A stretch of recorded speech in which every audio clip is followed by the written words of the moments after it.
ਵਾਹਿਗੁਰੂ ਵਾਹਿਗੁਰੂ। ਗੁਰੂ ਨਾਨਕ ਪਦ ਪੰਕਜ ਬੰਦਨ ਪੰਕਜ ਬੰਦਨ ਸਿਮਰੋ ਅੰਗਦ ਦੁਖ ਨਿਕੰਦਨ ਗੁਰੂ ਅਮਰਦਾਸ ਹਿਰਦੈ ਨਿਤ ਧਿਆਉ ਹਿਰਦੈ ਨਿਤ ਧਿਆਉ ਸ਼੍ਰੀ ਗੁਰੂ ਰਾਮਦਾਸ ਗੁਣ ਗਾਉ ਗੁਰੂ ਅਰਜਨ ਬਿਘਨਨ ਕੇ ਨਾਸ਼ਕ ਬਿਘਨਨ ਕੇ ਨਾਸ਼ ਸ਼੍ਰੀ ਹਰਿ ਗੋਬਿੰਦ ਸੁਮਤ ਪ੍ਰਕਾਸ਼ਕ ਸ਼੍ਰੀ ਹਰਿ ਰਾਏ ਨਮੋ ਕਰ ਜੋਰੀ ਨਮੋ ਕਰ ਜੋਰੀ ਸ਼੍ਰੀ ਹਰਿ ਕ੍ਰਿਸ਼ਨ ਮਨਾਉ ਬਹੋਰੀ ਗੁਰੂ ਤੇਗ ਬਹਾਦਰ ਪਰਮ ਕਿਰਪਾਲਾ ਪਰਮ ਕਿਰਪਾਲਾ ਸ਼੍ਰੀ ਗੁਰੂ ਗੋਬਿੰਦ ਸਿੰਘ ਬਿਸਾਲਾ ਧਰੋਂ ਧਰਾ ਪਰ ਪੁਨ ਪੁਨ ਸੀਸਾ ਪੁਨ ਪੁਨ ਸੀਸਾ ਬੰਦੋਂ ਬਾਰ ਬਾਰ ਜਗਦੀਸਾ ਏਕ ਓੰਕਾਰਾ ਸਤਿਗੁਰੂ ਤੇ ਪ੍ਰਸਾਦ ਸਚ ਹੋਏ ਵਾਹਿਗੁਰੂ ਜੀ ਕੀ ਫਤਿਹ ਹੈ ਵਿਘਨ ਬਿਨਾਸਨ ਸੋਏ ਵਾਹਿਗੁਰੂ ਜੀ ਕੀ ਫਤਿਹ ਹੈ ਵਿਘਨ ਬਿਨਾਸਨ ਸੋਏ ਦੋਹਰਾ ਸਾਧ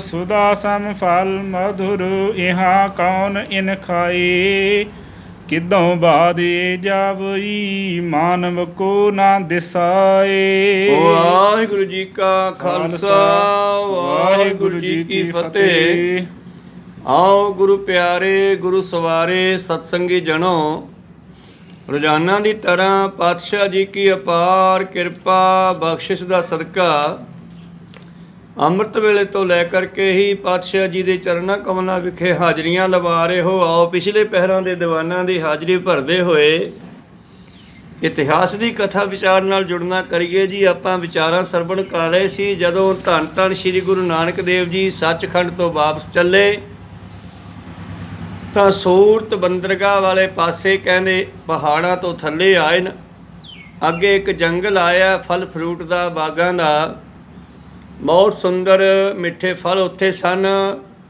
ਇੱਕ ਦਰਖਤ ਦੀ ਛਾਵੇਂ ਬੈਠ ਕੇ ਕੁਝ ਫਲ ਭਾਈ ਮਰਦਾਨੇ ਨੇ ਇਕੱਤਰ ਕੀਤੇ ਤੇ ਸਤਿਗੁਰਾਂ ਦੇ ਸਾਹਮਣੇ ਰੱਖ ਦਿੱਤੇ। ਭਾਈ ਬਾਲਾ ਜੀ ਕਹਿੰਦੇ ਸਤਿਗੁਰਾਂ ਨੇ ਕੁਝ ਮੈਨੂੰ ਦਿੱਤੇ ਅੱਧੇ ਆਪ ਛਕਣ ਲੱਗੇ ਤੇ ਮਰਦਾਨਾ ਜਿਹੜਾ ਸੀ ਤੋੜ ਤੋੜ ਕੇ ਖਾਣ ਲੱਗਿਆ ਔਰ ਇਤਨੇ ਛਕੇ ਕਿ ਮਾਨੋ ਗਲ ਤੱਕ ਪੇਟ ਭਰ ਗਿਆ ਪਰ ਜੀ ਨਹੀਂ ਕਰਦਾ ਛੱਡਣ ਨੂੰ। ਚਲੋ ਖੈਰ ਰੱਜ ਕੇ ਗੁਰੂ ਨਾਨਕ ਦੇਵ ਜੀ ਦੇ ਕੋਲ ਆ ਗਏ ਆ। ਪਾਤਸ਼ਾਹ ਪੁੱਛਦੇ ਆ ਮਰਦਾਨਿਆਂ ਰੱਜ ਗਿਆ ਕਿ ਹੋਰ ਦਈਏ? ਕਹਿੰਦਾ ਜੀ ਵੈਸੇ ਤਾਂ ਬਹੁਤ ਢਿੱਡ ਭਰ ਗਿਆ ਜੇ ਤੁਹਾਡਾ ਇਰਾਦਾ ਤਾਂ ਦੇ ਦਿਓ। ਕਹਿੰਦੇ ਪਾਤਸ਼ਾਹ ਨੇ 2 ਫਲ ਹੋਰ ਦੇ ਦਿੱਤੇ ਉਸ ਨੂੰ।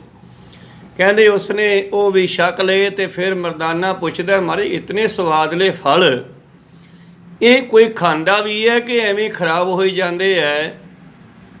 ਧੰਨ ਗੁਰੂ ਨਾਨਕ ਦੇਵ ਜੀ ਮਰਦਾਨੇ ਨੂੰ ਕੀ ਜਵਾਬ ਦਿੰਦੇ ਆ ਤੇ ਫਿਰ ਇੱਥੋਂ ਯਾਤਰਾ ਕਿਹੜੇ ਪਾਸੇ ਦੀ ਕਰਦੇ ਆ ਇਹ ਆਪਾਂ ਹੁਣ ਆਰੰਭ ਕਰਕੇ ਸਰਵਣ ਕਰਾਂਗੇ। ਉਸ ਤੋਂ ਪਹਿਲਾਂ ਗੁਰੂ ਚਰਨਾਂ ਵਿੱਚ ਲਵਾਈਏ ਹਾਜ਼ਰੀਆਂ। ਗੁਰੂ ਕਾ ਬਖਸ਼ਿਆ ਫਤਿਹ ਦਾ ਨਾਰਾ ਕਰੋ ਬੁਲੰਦ ਗੱਜ ਕੇ ਆਖੋ ਜੀ ਵਾਹਿਗੁਰੂ ਜੀ ਕਾ ਖਾਲਸਾ ਵਾਹਿਗੁਰੂ ਜੀ ਕੀ ਫਤਿਹ। ਦੋਹਰਾ ਸਾਧ ਸੁਦਾ ਸਮ ਫਲ ਮਧੁਰ ਇਹਾ ਕੌਣ ਇਨ ਖਾਏ ਕਿਦੋਂ ਬਾਦੇ ਜਾਵਈ ਮਾਨਵ ਕੋ ਨਾ ਦਿਸਾਏ। ਤੋ ਹੁਣ ਮਰਦਾਨਾ ਰੱਜ ਪੁੱਜ ਕੇ ਪਾਤਸ਼ਾਹ ਜੀ ਕੋਲ ਬੈਠ ਗਿਆ। ਫਿਰ ਵਚਨ ਬਿਲਾਸ ਕਰਦਾ ਹੋਇਆ ਕਹਿੰਦਾ ਮਹਾਰਾਜ ਜੀ ਬੜੇ ਸਵਾਦ ਅੰਮ੍ਰਿਤ ਵਰਗੇ ਮਿੱਠੇ ਇਹ ਫਲ ਇਹਨਾਂ ਨੂੰ ਖਾਂਦਾ ਇੱਥੇ ਕੋਈ ਜਾਂ ਬਾਦ ਹੁੰਦਾ ਐਵੇਂ ਖਰਾਬ ਹੋ ਜਾਂਦੇ ਹਨ, ਬਰਬਾਦ ਹੋ ਜਾਂਦੇ ਹਨ। ਚਉਪਈ ਗੁਰ ਕਹੈ ਜੇ ਨਹਿ ਖਾਵਨ ਹਾਰੋ, ਕਿਉ ਉਪਜਤ ਇਹ ਹਿਰਦੇ ਵਿਚਾਰੋ। ਧੰਨ ਗੁਰੂ ਨਾਨਕ ਦੇਵ ਜੀ ਕਹਿੰਦੇ ਮਰਦਾਨੇ ਆ, ਜੇ ਭਲਾ ਇੱਥੇ ਕੋਈ ਖਾਣ ਵਾਲਾ ਨਾ ਹੋਵੇ ਫਿਰ ਇਹ ਪੈਦਾ ਕਿਉਂ ਹੋਣ? ਭਾਵ ਇੱਥੇ ਕੋਈ ਖਾਣ ਵਾਲਾ ਹੈ ਤਾਈਓ ਤਾਂ ਪੈਦਾ ਹੁੰਦੇ ਆ। ਨਿਰੰਕਾਰ ਕੇ ਸੰਤ ਜੇ ਏ ਈਠੇ, ਤਿਨ ਕੇ ਹਿਤ ਕਰੇ ਫਲ ਮੀਠੇ। ਅਸਲ ਵਿੱਚ ਮਰਦਾਨੇ ਆ, ਇੱਥੇ ਨਿਰੰਕਾਰ ਦੇ ਪਰਮੇਸ਼ਰ ਦੇ ਸੰਤ ਰਹਿੰਦੇ ਹਨ ਜੰਗਲਾਂ ਦੇ ਵਿੱਚ। ਇਹ ਫਲ ਫਰੂਟ ਪਰਮੇਸ਼ਰ ਨੇ ਉਹਨਾਂ ਦੇ ਲਈ ਤਿਆਰ ਕੀਤਾ ਹੈ ਜੀ। ਰੋਚ ਸੋ ਖਾਏ ਲਗਾਏ ਸਮਾਦਾ, ਕਰਤ ਭਜਨ ਜਿਨ ਮੋਹ ਨ ਬਾਂਦਾ। ਜਿਹੜੇ ਮੋਹ ਮਮਤਾ ਚੋਂ ਬਾਹਰ ਨਿਕਲੇ ਹੋਏ ਹਨ ਉਹ ਇਹਨਾਂ ਫਲ ਫਰੂਟਾਂ ਨੂੰ ਖਾ ਕਰਕੇ ਲੋੜ ਮੁਤਾਬਕ, ਰੁਚੀ ਮੁਤਾਬਕ ਫਿਰ ਪਰਮੇਸ਼ਰ ਦੀ ਭਗਤੀ ਵਿੱਚ ਬੈਠ ਜਾਂਦੇ ਹਨ, ਭਜਨ ਬੰਦਗੀ ਕਰਦੇ ਹਨ। ਚਿਤਕ ਕਾਲ ਪ੍ਰਭ ਇਠਾ ਰਹੀਏ, ਮਿਲੇ ਸੰਤ ਬਚ ਸੁਣੀਏ ਕਹੀਏ। ਤੋ ਭਾਈ ਮਰਦਾਨਾ ਜੀ ਕਹਿੰਦੇ ਅੱਛਾ ਮਹਾਰਾਜ ਇੱਥੇ ਸੰਤ ਵੀ ਹੈ, ਫਿਰ ਤਾਂ ਆਪਾਂ ਇੱਥੇ ਰਹਿ ਕੇ ਉਹਨਾਂ ਸਾਧੂਆਂ ਦੇ ਸੰਤਾਂ ਦੇ ਦਰਸ਼ਨ ਕਰੀਏ ਤੇ ਉਹਨਾਂ ਦੇ ਬਚਨ ਸੁਣੀਏ ਜੀ। ਵਿਗਸਤ ਬੋਲੇ ਕਰੁਣਾ ਡੀਠਾ, ਤੋ ਕੋ ਲਗਿਓ ਸਵਾਦ ਫਲ ਮੀਠਾ। ਧੰਨ ਗੁਰੂ ਨਾਨਕ ਦੇਵ ਜੀ ਹਿਰਦੇ ਦੀਆਂ ਬੁੱਝਣ ਵਾਲੇ ਕਹਿੰਦੇ ਮਰਦਾਨਿਆਂ ਸੰਤਾਂ ਦਾ ਤਾਂ ਬਹਾਨਾ ਹੀ ਲੱਗਦਾ, ਮੈਨੂੰ ਲੱਗਦਾ ਤੈਨੂੰ ਇਹ ਫਲ ਬੜੇ ਸਵਾਦ ਲੱਗੇ ਐ, ਤੈਨੂੰ ਇਹ ਫਲ ਛੱਡਣ ਨੂੰ, ਇਹ ਫੁੱਲ ਛੱਡਣ ਨੂੰ ਜਿਹੜਾ ਹੈ ਫਲ ਫਰੂਟ ਤੇਰਾ ਛੱਡਣ ਨੂੰ ਜੀ ਨਹੀਂ ਕਰਦਾ। ਤੂੰ ਅਸਲ ਵਿੱਚ ਸੰਤਾਂ ਦਾ ਤਾਂ ਬਹਾਨਾ ਹੀ ਮਾਰਦਾ ਹੈ, ਤੈਨੂੰ ਇਹ ਫਲ ਬਹੁਤ ਸਵਾਦ ਲੱਗੇ ਹਨ। ਕਰ ਆਹਾਰ ਕੋ ਲਾਲਚ ਮਨ ਮੈਂ, ਰਾਖਿਓ ਚਹਿਤ ਅਬੈ ਤੂੰ ਬਨ ਮੈਂ। ਕਹਿਣ ਲੱਗੇ ਧੰਨ ਗੁਰੂ ਨਾਨਕ ਦੇਵ ਜੀ ਮਹਾਰਾਜ ਆਪਣੇ ਫਲਾਂ ਦੇ ਸਵਾਦ ਪਿੱਛੇ, ਇਸ ਮਿੱਠੇ ਫਲਾਂ ਦੇ ਭੋਜਨ ਪਿੱਛੇ ਤੂੰ ਸਾਨੂੰ ਜੰਗਲਾਂ 'ਚ ਰੱਖਣਾ ਚਾਹੁੰਦਾ ਹੈ। ਇਸ ਪ੍ਰਕਾਰ ਕੋ ਹਾਸ ਬਿਲਾਸਾ, ਕਰਤ ਹੋਤੇ ਤੇ ਠਾਂ ਸੁਖ ਰਾਸਾ। ਇਸ ਤਰ੍ਹਾਂ ਦੇ ਹਾਸ ਵਿਲਾਸ ਹੁੰਦੇ ਆ, ਇੱਕ ਦੂਜੇ ਨੂੰ ਇਸ ਤਰ੍ਹਾਂ ਦੇ ਹੱਸਣ ਹਸਾਉਣ ਵਾਲੇ ਬਚਨ ਵੀ ਕਰਦੇ ਹਨ ਸਤਿਗੁਰੂ ਪਾਤਸ਼ਾਹ ਜੀ, ਔਰ ਸੁਖ ਨਾਲ ਉੱਥੇ ਬੈਠੇ ਹਨ। ਤੇਹ ਛਿਨ ਏਕ ਰਿਖੀ ਚੱਲ ਆਇਓ, ਹਰ ਸਿਮਰਨ ਮਹਿ ਜੋ ਲਪਟਾਇਓ। ਇਹ ਆਪਸ ਵਿੱਚ ਇਸ ਤਰ੍ਹਾਂ ਗੱਲਾਂ ਹੱਸ ਵਿਲਾਸ ਕਰ ਹੀ ਰਹੇ ਸੀ ਤਾਂ ਇੱਕ ਰਿਸ਼ੀ ਆ ਗਿਆ ਸਤਿਗੁਰਾਂ ਦੇ ਕੋਲ। ਹਮ ਹੈ ਬੇਲੋਕਤ ਬੋਲਿਓ ਸੋਊ, ਇਹਾਂ ਨ ਪਹੁੰਚੋ ਕਬ ਅਸ ਕੋ। ਔਰ ਸਾਨੂੰ ਵੇਖਦਾ ਹੋਇਆ ਉਹ ਰਿਸ਼ੀ ਕਹਿਣ ਲੱਗਿਆ, ਮਹਾਰਾਜ ਤੁਸੀਂ ਕਿੱਥੋਂ ਆਏ? ਇੱਥੇ ਤਾਂ ਅੱਜ ਤੱਕ ਕੋਈ ਮਨੁੱਖ ਨਹੀਂ ਪਹੁੰਚ ਸਕਿਆ ਜਿਵੇਂ ਤੁਸੀਂ ਆਏ ਹੋ। ਕੋ ਤੁਮ ਕੈਸੇ ਆਨ ਪਹੁੰਚੇ, ਬਿਖਮ ਥਾਨ ਭੂ ਗਿਰ ਤੇ ਉੱਚੇ। ਤਾਂ ਇਹ ਤਾਂ ਬੜਾ ਹੀ ਬਿਖਮ ਹੁੰਦਾ ਹੈ, ਔਖੀ ਘਾਟੀ ਵਿਖੜਾ ਪੈਂਦਾ। ਇਹ ਤਾਂ ਧਰਤੀ ਤੋਂ ਬੜੇ ਉੱਚੇ ਪਹਾੜ ਹਨ ਮਹਾਰਾਜ, ਤੁਸੀਂ ਕੌਣ ਹੋ ਤੇ ਕਿੱਥੋਂ ਆਏ ਹੋ? ਅਵਲੋਕਤ ਅਚਰਜ ਉਰ ਆਈਏ, ਮੁਝੇ ਆਪਨੋ ਨਾਮ ਬਤਾਈਏ। ਔਰ ਮੈਂ ਬੜਾ ਹੈਰਾਨ ਹਾਂ ਮਹਾਰਾਜ, ਮੈਨੂੰ ਆਪਣਾ ਨਾਮ ਦੱਸਣਾ ਕਰੋ, ਤੁਸੀਂ ਇੰਨੇ ਉੱਚੇ ਕਿਵੇਂ ਆ ਗਏ ਜੀ? ਸੁਣ ਕਰ ਸ੍ਰੀ ਗੁਰ ਗਿਰਾ ਉਚਾਰੀ, ਨਾਮ ਮੋਰ ਨਾਨਕ ਨਿਰੰਕਾਰੀ। ਧੰਨ ਧੰਨ ਸ੍ਰੀ ਗੁਰੂ ਨਾਨਕ ਦੇਵ ਜੀ ਮਹਾਰਾਜ ਕਹਿਣ ਲੱਗੇ, ਨਾਮ ਤਾਂ ਮੇਰਾ ਨਾਨਕ ਨਿਰੰਕਾਰੀ ਹੈ ਭਾਈ। ਸੰਤ ਭਗਤ ਕੇ ਦਰਸ਼ਨ ਹੇਤੇ, ਵਿਚਰਤ ਸਰਬ ਥਾਨ ਸੁਖ ਲੇਤੇ। ਅਸੀਂ ਤਾਂ ਤੇਰੇ ਵਰਗੇ ਰਿਸ਼ੀਆਂ ਮੁਨੀਆਂ ਸੰਤਾਂ ਦੇ ਦਰਸ਼ਨਾਂ ਦੇ ਲਈ ਵਿਚਰਦੇ ਰਹਿੰਦੇ ਆ ਸੁਖ ਨਾਲ। ਸੁਨ ਇਉ ਰਿਖ ਹਿਰਦੇ ਹਰ ਖਾਵਾ, ਹੇਤ ਬੂਝਨੇ ਬੈਨ ਅਲਾਵਾ। ਰਿਸ਼ੀ ਬੜਾ ਖੁਸ਼ ਹੋਇਆ ਵੀ ਸਾਧੂਆਂ ਦੇ ਸੰਗੀ ਹੈ। ਫਿਰ ਹੋਰ ਪੁੱਛਦਾ ਹੈ ਜੀ, ਸ੍ਰੀ ਨਾਨਕ ਜੇ ਹੈ ਤੁਮ ਨਾਮੂ, ਤਉ ਚਰਨਨ ਹੋਏ ਮੋਰ ਪ੍ਰਣਾਮੂ। ਕਹਿਣ ਲੱਗਿਆ ਜੇ ਤੁਹਾਡਾ ਨਾਮ ਨਾਨਕ ਹੈ ਤਾਂ ਮੈਂ ਤੁਹਾਡੇ ਚਰਨਾਂ ਤੇ ਨਮਸਕਾਰ ਕਰਦਾ ਹਾਂ। ਗੁਰ ਬੂਝਿਓ ਤੂੰ ਕਿਉ ਕਰ ਜਾਨ ਹੈ, ਕਹਿਤੇ ਸੁਨ ਕੇ ਹਮੈ ਪਛਾਨ ਹੈ। ਬਾਦਸ਼ਾਹ ਕਹਿਣ ਲੱਗੇ, ਤੂੰ ਸਾਨੂੰ ਕਿਵੇਂ ਜਾਣਦਾ ਹੈ? ਤੈਨੂੰ ਕਿਸ ਨੇ ਦੱਸਿਆ ਸਾਡੇ ਬਾਰੇ? ਮਨ ਵਰ ਭਨੈ ਮੋਰ ਗੁਰ ਪੂਰਾ, ਤੇਹ ਇੱਕ ਸਮੈ ਕਹਿਓ ਬਚ ਰੂਰਾ। ਉਹ ਕਹਿਣ ਲੱਗਿਆ ਮੇਰਾ ਗੁਰੂ ਪੂਰਾ ਸੀਗਾ, ਇੱਕ ਦਿਨ ਉਸਨੇ ਸੁੰਦਰ ਬਚਨ ਕਹੇ ਸਨ। ਕਲੀ ਕਾਲ ਮੈਂ ਹਵੈ ਅਵਤਾਰਾ, ਨਾਮ ਜਪਾਵਨ ਦੰਭ ਬੇਦਾਰਾ। ਉਹਨਾਂ ਨੇ ਦੱਸਿਆ ਸੀਗਾ ਕਿ ਕਲਯੁਗ ਦੇ ਭਿਆਨਕ ਸਮੇਂ ਦੇ ਵਿੱਚ ਨਾਮ ਜਪਾਉਣ ਦੇ ਲਈ ਔਰ ਪਖੰਡ ਦਾ ਨਾਸ਼ ਕਰਨ ਲਈ। ਚਉਪਈ ਭਗਤ ਜਗਤ ਮਹਿ ਸੋ ਪ੍ਰਗਟਾਵੈ, ਜਹ ਤਹਿ ਉੱਤਮ ਧਰਮ ਚਲਾਵੈ। ਉਹ ਸੰਸਾਰ ਦੇ ਵਿੱਚ ਭਗਤੀ ਦਾ ਜਿਹੜਾ ਹੈ ਪ੍ਰਗਟਾਵ ਕਰੇਗਾ, ਭਗਤੀ ਨੂੰ ਪ੍ਰਤੱਖ ਕਰੇਗਾ, ਜਗ੍ਹਾ ਜਗ੍ਹਾ ਤੇ ਜਾ ਕੇ ਦੁਨੀਆ ਨੂੰ ਸਹੀ ਧਰਮ ਦੀ ਜਾਣਕਾਰੀ ਦੇਵੇਗਾ।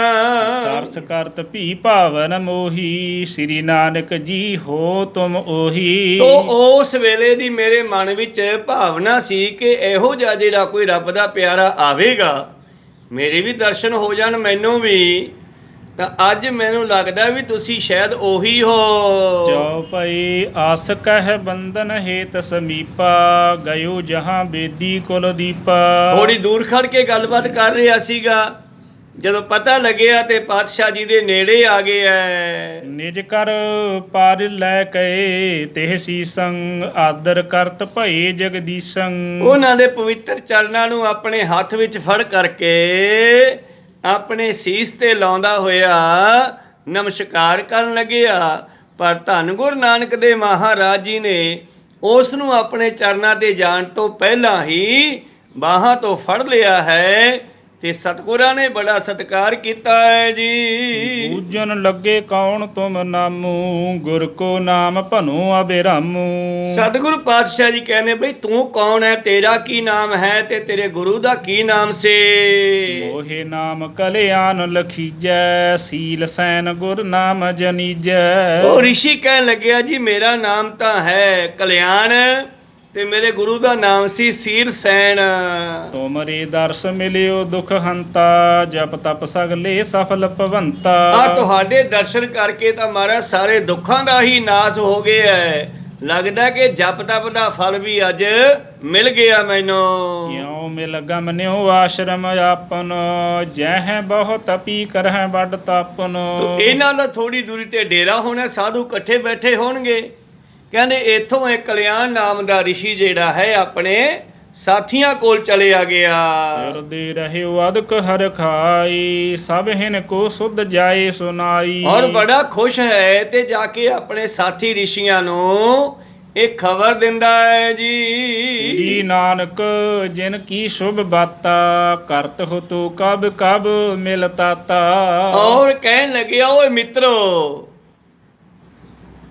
ਜਿਸ ਗੁਰੂ ਨਾਨਕ ਦੀਆਂ ਗੱਲਾਂ ਕਰਦਾ ਹੁੰਦਾ ਸੀ ਆਪਣਾ ਤਾਤਾ ਭਾਵ ਪਿਤਾ, ਪਿਤਾ ਤੋਂ ਭਾਵ ਗੁਰੂ, ਗੁਰੂ ਪਿਤਾ ਹੀ ਹੁੰਦੇ ਆ। ਗੁਰੂ ਗੋਬਿੰਦ ਸਿੰਘ ਜੀ ਖਾਲਸਾ ਪੰਥ ਦੇ ਪਿਤਾ ਹਨ, ਸਾਡੇ ਪਿਤਾ ਜੀ ਹਨ। ਕਹਿਣ ਲੱਗੇ ਉਹ ਆਪਣਾ ਪਿਤਾ ਆਪਣਾ ਗੁਰੂ ਜਿਸ ਗੁਰੂ ਨਾਨਕ ਦੀਆਂ ਗੱਲਾਂ ਕਰਦਾ ਸੀ ਕਦੇ ਕਦੇ, ਸੋ ਅਬ ਚੱਲ ਆਏ ਇਹ ਠਾਈ, ਬੈਠੇ ਬਨ ਕੇ ਬੀਚ ਸੁਹਾਈ। ਉਹ ਆਪਣੇ ਇਲਾਕੇ ਵਿੱਚ ਆਏ ਹੋਏ ਨੇ ਅੱਜ, ਮੈਂ ਦਰਸ਼ਨ ਕਰਕੇ ਆਇਆ। ਆਪਣੇ ਨੇੜੇ ਜੰਗਲ 'ਚ ਬੈਠੇ ਹਨ ਸੁੰਦਰ ਸਤਿਗੁਰੂ। ਦੁਐ ਮਾਨਵ ਹੈ ਔਰ ਸੰਗਾਰੀ, ਚੱਲੀਏ ਦਰਸ਼ਨ ਲਿਓ ਨਹਾਰੇ। ਚਲੋ ਮੈਂ ਤੁਹਾਨੂੰ ਸੱਦਣ ਆਇਆ, ਤੁਸੀਂ ਕਿਤੇ ਦਰਸ਼ਨਾਂ ਤੋਂ ਵਾਂਝੇ ਨਾ ਰਹਿ ਜਾਓ। ਉਹਨਾਂ ਨਾਲ ਦੋ ਮਨੁੱਖ ਹੋਰ ਵੀ ਹਨ। ਸੀਲ ਸੈਨ ਆਦਿਕ ਰਿਖ ਜੇਤੇ, ਗੁਸੁਨ ਸੀਗਰ ਗਛਤ ਭੇਤੇ ਤੇ। ਔਰ ਉਸੇ ਵੇਲੇ ਸੀਲ ਸੈਨ, ਕਲਿਆਣ ਅਤੇ ਇਹਦੇ ਨਾਲ ਦੇ ਹੋਰ ਜਿੰਨੇ ਸਾਧੂ ਬੈਠੇ ਸਨ, ਸ਼ੀਘਰ ਜਲਦੀ ਹੀ ਗਛਤ ਚੱਲ ਪਏ। ਬਲ ਸਿਰ ਪਰ ਜੁਟਾ ਜੂਟ ਕੋ ਕੀਨੇ, ਕੁਸ਼ ਕੀ ਕਟ ਮਹਿ ਪਾਏ ਕੁਪੀਨੇ। ਜਿਨ੍ਹਾਂ ਦੇ ਤੇੜ ਘਾਹ ਦੀਆਂ ਕੁਪੀਨਾਂ ਬੰਨੀਆਂ ਹੋਈਆਂ। ਜੰਗਲਾਂ ਵਿੱਚ ਕੀ ਮਿਲਣਾ, ਪੱਤੇ ਮਿਲਦੇ ਆ, ਜਿਵੇਂ ਕੇਲਿਆਂ ਦਾ ਲੰਮਾ ਪੱਤਾ ਹੁੰਦਾ, ਇਸ ਦੇ ਨਾਲ ਹੀ ਆਪਣੀ ਤੇੜ ਢੱਕ ਲੈਣਾ। ਇਸ ਤਰ੍ਹਾਂ ਜਟਾ ਜੂਟ ਹੈ, ਲੰਮੇ ਕੇਸ ਹਨ ਸਿਰ ਦੇ ਉੱਪਰ, ਜਟਾ ਜੂੜੇ ਬੰਨੇ ਹੋਏ ਹਨ ਇਕੱਠੇ ਕਰਕੇ, ਲੰਮੀਆਂ ਜਟਾਵਾਂ ਹਨ ਜਾਂ ਕੇਸ ਹਨ ਉਹਨਾਂ ਦੇ ਸਿਰਾਂ ਦੇ ਉੱਪਰ। ਔਰ ਦੱਬ ਦੀਆਂ ਇਹਨਾਂ ਨੇ ਬਣਾ ਕਰਕੇ ਕੁਪੀਨਾ ਤੇੜ ਬੰਨੀਆਂ ਹੋਈਆਂ, ਲੰਗੋਟੀਆਂ ਬਣਾ ਕਰਕੇ। ਕਲ ਕਲ ਕੇ ਬਸਤਰ ਤਨ ਧਾਰੇ, ਜੰਨੂ ਕੁਸ਼ ਕੇ ਗਰੀਬ ਮਝਾਰੇ। ਔਰ ਪੱਤਰਾਂ ਦੇ ਹੀ ਭੋਜ ਪੱਤਰਾਂ ਦੇ ਵਸਤਰ ਬਣਾ ਕੇ ਸਰੀਰ ਧਾਰਿਆ ਹੋਇਆ ਹੈ, ਔਰ ਘਾਹ ਦੇ ਹੀ ਜੰਨੂ ਪਹਿਨੇ ਹੋਏ ਹਨ। ਕਾਰ ਪੱਗ ਕੇ ਨਖ ਵਧੇ ਵਿਸਾਲਾ, ਤਪ ਕੋ ਤੇਜ ਦਿਪੈ ਜਿਨ ਭਾਲਾ। ਔਰ ਇਹਨਾਂ ਦਾ ਮੱਥਾ ਚਮਕਦਾ ਹੈ ਕਿ ਜਿਵੇਂ ਬਹੁਤ ਤਪੱਸਿਆ ਕਰਦੇ ਹਨ। ਅਤੇ ਇਸ ਤਰ੍ਹਾਂ ਕਹਿੰਦੇ ਇਹਨਾਂ ਨੇ ਤਪੱਸਿਆ ਦੇ ਦੌਰਾਨ ਆਪਣੇ ਸਰੀਰ ਦੇ ਖਿਆਲ ਵੀ ਛੱਡੇ ਹੋਏ ਐ। ਹੱਥਾਂ ਤੇ ਪੈਰਾਂ ਦੇ ਨਹੁੰ ਜਿਹੜੇ ਆ ਬੜੇ ਵੱਧ ਚੁੱਕੇ ਹਨ। ਸ਼ਾਮਸ਼ ਸਵੀਤ ਤਨ ਚਰਮ ਸੁਕਾਵਾ, ਸੁਰਗਾਦਿਕ ਸੁਖ ਤਨਕ ਨ ਭਾਵਾ। ਔਰ ਜਿਹੜਾ ਸ਼ਮਸ਼ ਦਾੜਾ ਹੈ ਇਹਨਾਂ ਦਾ ਉਹ ਚਿੱਟਾ ਹੋ ਚੁੱਕਿਆ ਹੈ। ਸਰੀਰ ਲੱਗਦਾ ਕੁਝ ਬਹੁਤ ਘੱਟ ਪੀਂਦੇ ਖਾਂਦੇ ਪੀਂਦੇ ਹੋਣਗੇ। ਸਰੀਰ ਦਾ ਚਮੜਾ ਵੀ ਸੁੱਕ ਚੁੱਕਿਆ ਹੈ। ਇਉਂ ਪਤਲੇ ਹੋਏ ਹਨ। ਸੰਸਾਰ ਦੇ ਸੁੱਖਾਂ ਨੂੰ ਤਿਆਗ ਕੇ ਪਰਮੇਸ਼ਰ ਦੇ ਸੁੱਖਾਂ ਦੇ ਲਈ ਉਜਲ ਰਿਦੇ ਗਿਆਨ ਸੋ ਜਿਨ ਕੇ, ਕਲਮਲ ਨਾਸਹਿ ਦਰਸ਼ਨ ਤਿਨ ਕੇ। ਇਹਨਾਂ ਰਿਸ਼ੀਆਂ ਦੇ ਹਿਰਦੇ ਸਾਫ਼ ਹਨ, ਪਰਮੇਸ਼ਰ ਦੇ ਨਾਲ ਜੁੜੇ ਹੋਏ ਹਨ, ਜਿਨ੍ਹਾਂ ਦੇ ਦਰਸ਼ਨ ਕਰਿਆ ਸਾਡੇ ਪਾਪਾਂ ਦਾ ਵੀ ਨਾਸ ਹੋ ਜਾਵੇ। ਦੋਹਰਾ ਚਰਨ ਸਮੀਪ ਆਏ ਜਬੈ, ਉਠਤ ਭਏ ਗਤ ਦਾਏ। ਸਭ ਹਿਨ ਕੋ ਬੰਧਨ ਕਰੀ, ਜਿਉ ਰਗਬਰ ਰਿਖਰਾਏ। ਇਸ ਤਰ੍ਹਾਂ ਜਦੋਂ ਇਹ ਸਾਰੇ ਰਿਸ਼ੀ ਆਏ ਤੇ ਧੰਨ ਗੁਰੂ ਨਾਨਕ ਦੇਵ ਜੀ ਉੱਠ ਖੜੇ ਹੋਏ। ਇਹਨਾਂ ਰਿਸ਼ੀਆਂ ਦੇ ਸਤਿਕਾਰ ਵਿੱਚ ਸਾਰਿਆਂ ਨੂੰ ਭਾਈ ਬਾਲਾ, ਭਾਈ ਮਰਦਾਨਾ ਜੀ, ਨਾਨਕ ਜੀ ਉੱਠ ਕਰਕੇ ਨਮਸਕਾਰ ਕਰਦੇ ਹਨ ਸਤਿਕਾਰ ਸਹਿਤ। ਚਉਪਈ ਮਿਲੇ ਹਰਖ ਕਰ ਸਭ ਹੀ ਗੁਰ ਸੋ, ਦਰਸ ਬਿਲੂ ਕਹਿ ਹਿਤ ਕਰ ਉਰ ਸੋ। ਤੇ ਇਸ ਤਰ੍ਹਾਂ ਉਹ ਰਿਸ਼ੀ ਸਾਰੇ ਹੀ ਬੜੇ ਖੁਸ਼ ਗੁਰੂ ਪਿਆਰਿਓ ਹੋ ਕਰਕੇ ਸਤਿਗੁਰਾਂ ਨੂੰ ਮਿਲੇ ਤੇ ਹਿਰਦੇ ਦੇ ਨਾਲ ਇੱਕ ਦੂਜੇ ਨੂੰ ਪਿਆਰ ਸਹਿਤ ਦਰਸ਼ਨ ਕਰਦੇ ਹਨ।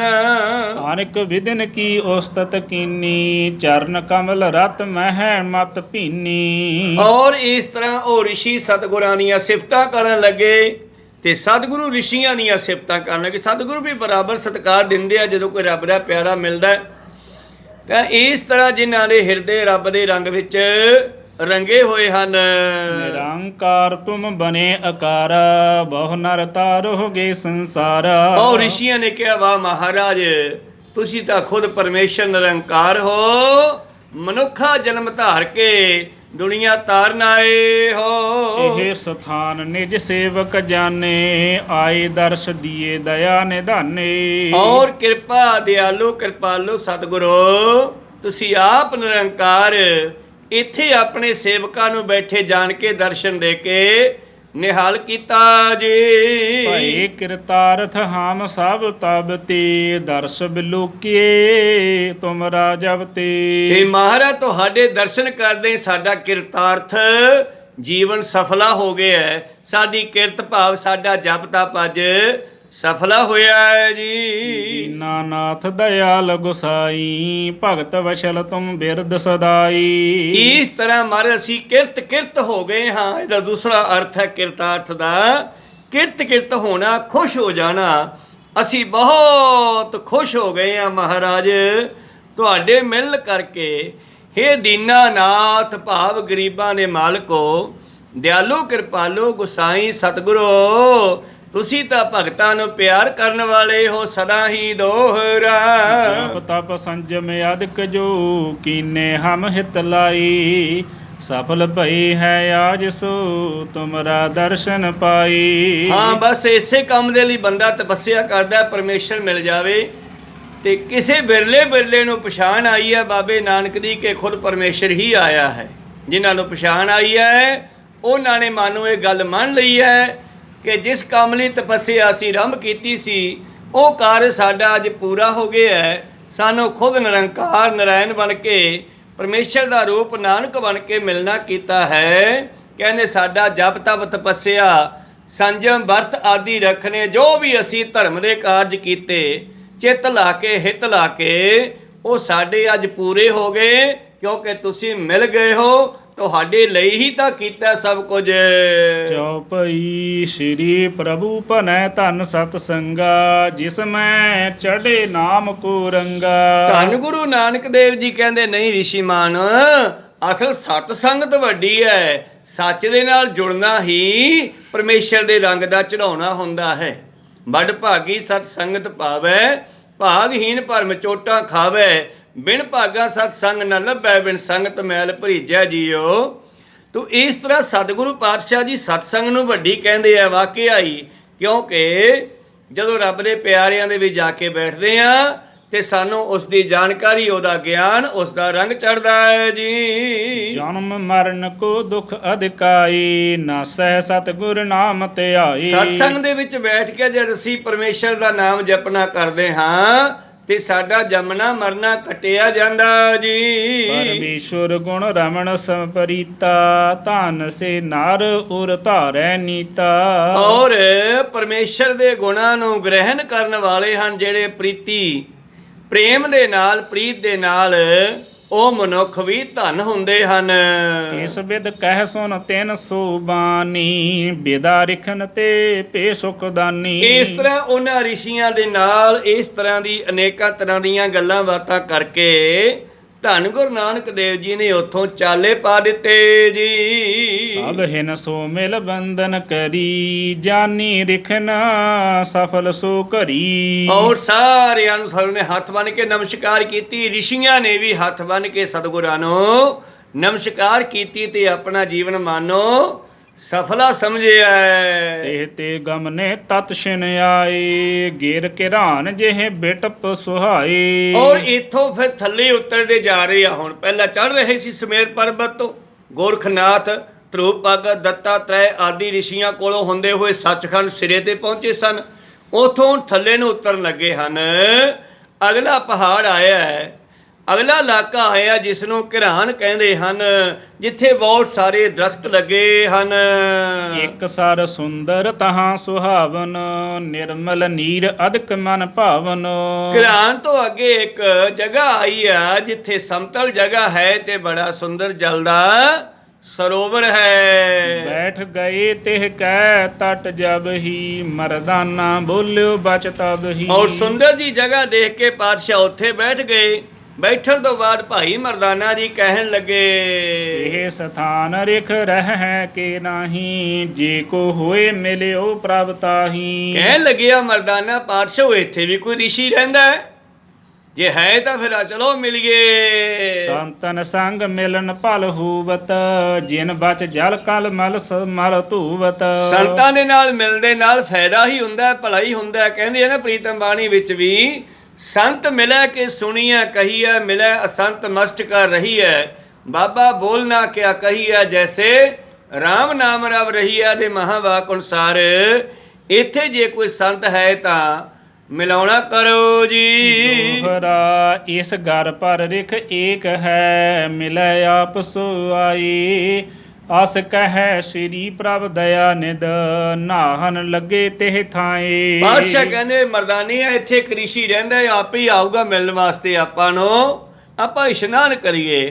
ਤੇ ਸਤਿਗੁਰਾਂ ਨੇ ਸੁੰਦਰ ਸਰੋਵਰ ਦੇਖ ਕੇ ਉਹਦੇ ਵਿੱਚ ਇਸ਼ਨਾਨ ਕਰਨਾ ਕੀਤਾ ਹੈ ਜੀ। ਜੋ ਪਈ ਰਿਖ ਤੇ ਸਮੈ ਤਹਾਂ ਚੱਲ ਆਇਓ, ਦੇਖੇ ਮਜਤ ਬਚਨ ਅਲਾਇਓ। ਔਰ ਰਿਸ਼ੀ ਆ ਗਿਆ ਹੈ। ਤਾਂ ਰਿਸ਼ੀ ਜਿਹੜਾ ਹੈ ਸਤਿਗੁਰਾਂ ਨੂੰ ਦਰਸ਼ਨ ਆਪਣਾ ਇਸ਼ਨਾਨ ਕਰਦੇ ਹੋਏ ਵੇਖ ਕੇ ਆਉਂਦੀਆਂ ਕੀ ਕਹਿੰਦਾ ਹੈ, ਮਾਨ ਸੁਮੀਰ ਜਿਉ ਥਿਰ ਲਿਵ ਲਾਗਾ, ਨੀਰ ਮੀਰ ਜਿਉ ਉਰ ਅਨੁਰਾਗਾ। ਕਹਿਣ ਲੱਗੇ ਮਨ ਵਿੱਚ ਸਮੇਰ ਪਰਬਤ ਵਰਗੀ ਸਥਿਰਤਾ ਹੈਗੀ ਹੈ ਤੇ ਮਨ ਫੇਰ ਵੀ ਮੱਛੀ ਦੀ ਨਿਆਈ ਪਾਣੀ ਨਾਲ ਜੁੜਿਆ ਹੋਇਆ ਹੈ। ਇਸੀ ਪ੍ਰਕਾਰ ਰੀਤ ਜਿਨ ਰਾਖੀ, ਤੇ ਇਸ਼ਨਾਨ ਕੀ ਰਹਿਤ ਨ ਕਾਂਖੀ। ਜਿਨ੍ਹਾਂ ਦੀ ਮਨ ਪਰਮੇਸ਼ਰ ਨਾਲ ਜੁੜਿਆ ਹੋਵੇ ਉਹਨਾਂ ਨੂੰ ਇਸ਼ਨਾਨ ਦੀ ਕੀ ਲੋੜ ਹੈ। ਜਾਂ ਤੇ ਪਰੇ ਨ ਸਾਧਨ ਕੋਈ, ਭਾਖੋ ਸੰਤ ਨਾਮ ਨਿਜ ਜੋਈ। ਇਸ ਤੋਂ ਪਰੇ ਹੋਰ ਕਿਹੜਾ ਸਾਧਨ ਹੈ ਮਨ ਨੂੰ ਪਰਮੇਸ਼ਰ ਨਾਲ ਜੋੜਨ ਦਾ? ਜੇ ਹੈ ਤਾਂ ਕੋਈ ਦੱਸੋ ਨਾਮ ਤੋਂ ਵੱਡਾ।